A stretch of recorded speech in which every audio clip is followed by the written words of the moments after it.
AP బీజేపీలో టికెట్ల వారు నడుస్తుంది. అయితే ఏపీ బీజేపీకి సంబంధించి గతంలో ఎవరైతే ఇతర పార్టీల నుంచి వచ్చినటువంటి నేతలకు టికెట్లు ఇవ్వడంతో ఒరిజినల్ బీజేపీ లీడర్లంతా ఆగ్రహం వ్యక్తం చేస్తున్నారు. సోము వీర్రాజు కానివ్వండి, అలాగే విష్ణువర్ధన్ రెడ్డి కానివ్వండి, జీవీఎల్ నరసింహారావు కానివ్వండి, ఇలా కీలక నేతలందరూ టికెట్లు ఆశించారు. కొంతమంది ఎంపీలు గాను అలాగే ఎమ్మెల్యేలు గాను పోటీ చేయాలని భావించారు. అయితే ఇదే నేపథ్యంలో ఏదైతే పురంధేశ్వరి అధ్యక్షురాలు అయిన దగ్గర నుంచి ఏపీ బీజేపీలో రెండు వర్గాలుగా చీలిపోయాయి. ఒరిజినల్ బీజేపీ లీడర్లు కానివ్వండి, అలాగే ఏదైతే ఇతర పార్టీల నుంచి వచ్చినటువంటి నేతలు కానీ వీళ్ళందరి మధ్య కూడా కొంత కోల్డ్ వార్ జరుగుతున్నట్టు తెలుస్తూ వస్తుంది. ఆ తర్వాత టీడీపీ జనసేనతో పొత్తు కుదిరిన తర్వాత మూడు పార్టీలకు సంబంధించి సీట్ల సర్దుబాటు జరిగింది. సీట్ల సర్దుబాటు జరిగిన తర్వాత కొంతమందికి టీడీపీ నుంచి వచ్చిన వాళ్ళు కానివ్వండి, ఇతర పార్టీ నేతల నుంచి వచ్చిన వాళ్ళకి టికెట్లు ఇవ్వడానికి మాత్రం ఒరిజినల్ బీజేపీ నేతలు జీర్ణించుకోలేకపోతున్నారు. ఎందుకంటే జీవీఎల్ నరసింహారావు ఇప్పటికే రాజ్యసభ ఎంపీగా ఉన్నారు. ఆయన విశాఖ నుంచి పోటీ చేయాలనుకున్నారు. కానీ పొత్తుల్లో భాగంగా అది టీడీపీకి చేరుకుంది. ఇక మరోవైపు రాజమండ్రి సీట్ ని ఆశించారు కొంతమంది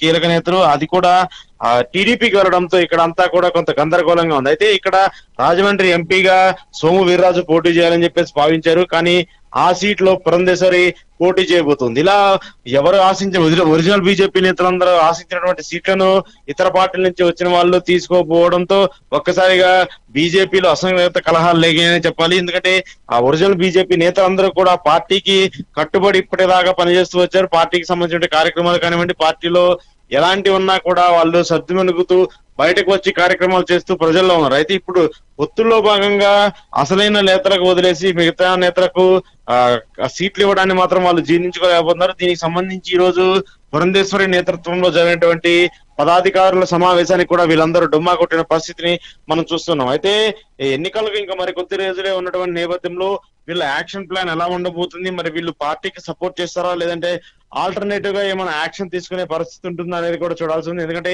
కీలకంగా ఉన్నారు చాలా మంది నేతలు. ఏపీ సోము వీర్రాజు కూడా మాజీ అధ్యక్షుడు, ఆయన ఏపీ బీజేపీకి సంబంధించి. సో ఆయన కూడా టికెట్ ఆశించి భంగపడినటువంటి నేపథ్యంలో వీళ్ళందరి నిర్ణయాలు ఎలా ఉంటాయనేది కూడా చూడాలి. ఇక మరోవైపు ఇతర పార్టీలకు సంబంధించి జనసేన కానివ్వండి, టీడీపీ కానివ్వండి, ఈ రెండు పార్టీలు కూడా బీజేపీకి ఎంతవరకు సపోర్ట్ చేస్తాయనేది కూడా చూడాల్సి ఉంది.